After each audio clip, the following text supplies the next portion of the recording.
दोस्तों एचएएल एक भारतीय डिफेंस कंपनी जो कि कुछ लिमिटेशन के साथ अपने स्पेसिफिक कामों को अंजाम देती है, जैसे कि फाइटर जेट मैन्युफैक्चरिंग इसका सबसे बड़ा काम है और इसी के लिए ये जानी जाती है। लेकिन दोस्तों इतनी ज्यादा बदनसीब कंपनी है ये कि अगर किसी मिसाइल को बनाने में भी लेट हो जाता है तो गालियां एचएएल को खानी पड़ती है। अगर पीएम मोदी कोई गलती कर देते हैं तो एचएएल को क्रिटिसिज्म झेलना पड़ता है। यहाँ तक कि राहुल गांधी कोई गलती कर दे या फिर लालू जी को उनकी बेटी किडनी डोनेट कर दे, हर मामले को लेकर क्रिटिसिज्म झेलने की जो रिस्पॉन्सिबिलिटी आती है वो एचएएल के सिर पर ही आती है। पता नहीं एचएएल ने ऐसा क्या पास्ट में गलत किया है जो भारत के ज्यादातर लोग एचएएल को क्रिटिसाइज करते रहते हैं। लेकिन दोस्तों ट्रस्ट मी, एचएएल अपनी जगह बिल्कुल सही है। उसकी जितनी लिमिटेशन है उसके आधार पर एचएएल बहुत अच्छा काम कर रहा है। इन फ्यूचर डेफिनेटली इन कामों को और ज्यादा तेजी से करने की आवश्यकता है।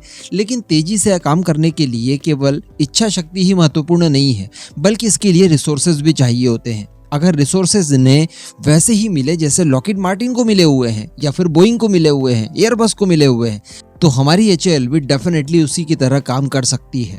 ऐसा बिल्कुल नहीं है कि एचएएल काम नहीं करना चाहता, लेकिन दोस्तों अब एचएएल के अंदर भी काफी सारे बदलाव आ रहे हैं। एचएएल को काफी सारी फैसिलिटीज मिलती जा रही है और एचएएल का जो काम है वो काफी ज्यादा फास्ट होने लगा है। देखिए 2021 में एरो इंडिया के दौरान एचएएल के द्वारा एक प्रोजेक्ट को लॉन्च किया गया था, उसे डिस्प्ले भी किया गया था उसका मॉडल वगैरह, और ये था कैट्स का कॉम्बैट एयर टीमिंग सिस्टम, जिसके तहत कई सारे हथियार एक साथ काम करने वाले हैं जो कि सारे के सारे एयर लॉन्च होंगे और इनकी मदरशिप होने वाली है तेजस मैक्स। यानी तेजस मैक्स के साथ कई सारे हथियार एक साथ इंटीग्रेट किए जाएंगे, जिसमें क्रूज मिसाइल, स्वार्म ड्रोन्स, इसी के साथ साथ लॉयल विंगमैन और सूडो सैटेलाइट जैसे कई महत्वपूर्ण हथियार एक साथ काम कर रहे होंगे तेजस मैक्स के साथ। और इस वजह से ये जो प्रोग्राम है भारत की वायुसेना के लिए खासा महत्वपूर्ण हो जाता है।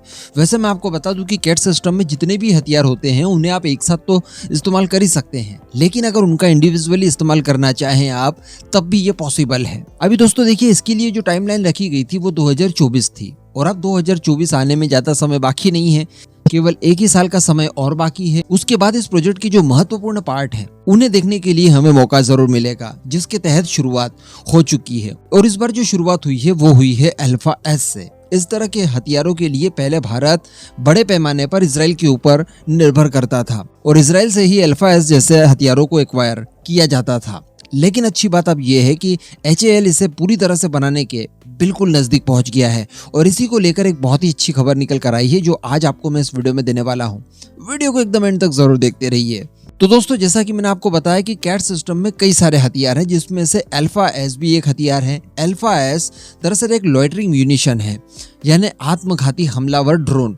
इस ड्रोन को आप अकेले इस्तेमाल कर सकते हैं, यानी केवल एक ही ड्रोन की अगर आपको आवश्यकता है तो एक ही ड्रोन लॉन्च करके दुश्मन के ठिकाने तक आप भेज सकते हैं, वहां पर स्ट्राइक करवा सकते हैं। यह अपने आप को टारगेट से टकरा कर अपने साथ साथ टारगेट को भी पूरी तरह से नष्ट कर देगा। इसके अंदर होता है वॉरेट लगा हुआ, और अगर इनको स्पेशली देखा जाए तो ये क्रूज मिसाइल का एक बहुत ही बेहतरीन ऑप्शन हो सकते हैं। क्रूज मिसाइल की भांति ही लगभग ये काम करते हैं, काफी ज्यादा मैनवर्स करते हैं, साइज में छोटे होते हैं, रडार्स की पकड़ में नहीं आते और क्रूज मिसाइल की तुलना में ये बहुत ही ज्यादा सस्ते भी पड़ते हैं। लेकिन अफसोस ये था कि लॉइटरिंग म्यूनिशन के क्षेत्र में भारत ने अभी तक ज्यादा कोई काम नहीं किया था। लेकिन कैट सिस्टम का चूंकि ये हिस्सा था और अब बताया जा रहा है कि एचएएल और एचएएल की जो सहयोगी है जो कैट सिस्टम को बनाने में मदद कर रही है, जिसका नाम है new space research and technology, इन दोनों कंपनीज ने मिलकर अल्फा एस के ऊपर काफी ज्यादा काम कर लिया है और 2024 में इसके पहले डेवलपमेंटल परीक्षण किए जाएंगे।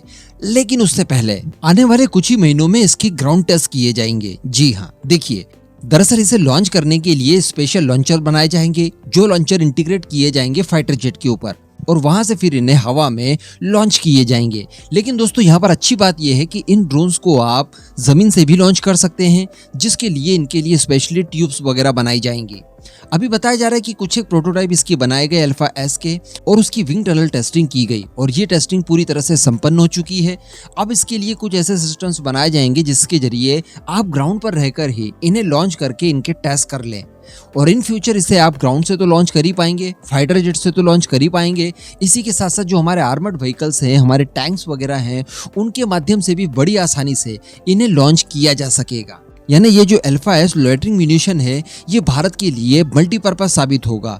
इसे आप किसी भी माध्यम से लॉन्च कर पाएंगे और बहुत ही सटीक आपको रिजल्ट देने वाले हैं। कुल 100 किलोमीटर तक की ये आपको रेंज देने वाले हैं, जहां पर ये ग्लाइड करते हुए जाएंगे, मैनवर्स करेंगे जबरदस्त और टारगेट को न्यूट्रलाइज कर देंगे। और जैसा कि मैंने आपको वीडियो की शुरुआत में बताया कि इसे आप सिंगल तो इस्तेमाल कर ही सकते हैं, केवल एक ड्रोन के माध्यम से आप दुश्मन के ऊपर अटैक कर सकते हैं, लेकिन अगर आपको इसे स्वार्म ड्रोन्स के अंदर कन्वर्ट करना है तो वो भी संभव है। एक साथ कई सारे ड्रोन्स को आप लॉन्च कर दीजिए, उन्हें इंडिविजुअली आप ऑपरेट कर सकते हैं, कंट्रोल कर सकते हैं और आप अपने मल्टीपल टारगेट्स को इनसे न्यूट्रलाइज करवा सकते हैं। कई सारे ड्रोन्स झुंड में जाएंगे, उन्हें आप कमांड एंड कंट्रोल कर सकते हैं, उसके बाद ये अपने सारे टारगेट्स को एक साथ न्यूट्रलाइज कर देंगे। और अगर बात आ जाती है स्वार्म ड्रोन्स की, तो हम समझ सकते हैं कि इनकी ताकत कई गुना बढ़ जाती है, क्योंकि ऐसी परिस्थिति में अगर कोई एयर डिफेंस सिस्टम है, बहुत अच्छी क्वालिटी वाला है, जो कि मैनवर्स कर रहे किसी टारगेट को भी न्यूट्रलाइज कर सकता है, तो ऐसी परिस्थिति में वो भी चकमा खा जाते हैं, क्योंकि मल्टीपल ड्रोन्स जब जाएंगे तो एयर डिफेंस सिस्टम का भी कंफ्यूज होना और उसका विफल होना बिल्कुल पॉसिबल है। तो कहने का मतलब HAL यकीनन बहुत अच्छा काम कर रहा है। इन फ्यूचर कई सारी एक्सपेक्टेशंस है हमारी जुड़ी हुई, उनका निर्वहन भी HAL बहुत अच्छे से करेगा। मुझे तो उम्मीद है इस पूरे मुद्दे पर अब आपका जो भी मानना हो नीचे कमेंट करके जरूर बताइएगा।